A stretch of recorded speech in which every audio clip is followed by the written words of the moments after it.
ధనుజారి నా వంటి దశజాలము నీకు కోటి సంఖ్య గలుగు కొదువలేదు. బంట్ల సందడి వల్ల బహుపరాకై నన్ను మరచిపోకుము భాగ్యమహిమ చేత.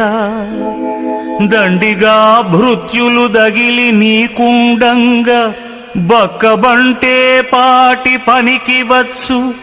నీవు మెచ్చడి పనుల్ నేను చేయగలేక ఇంత వృధా జన్మమెత్తినాను. భూజనులలోన నేన ప్రయోజకుడను కనుక నీ సత్కటాక్షంబు కలుగజేయు. భూషణ వికాస శ్రీధర్మపుర నివాస దుష్ట సంహార నరసింహ దురిత దూరా.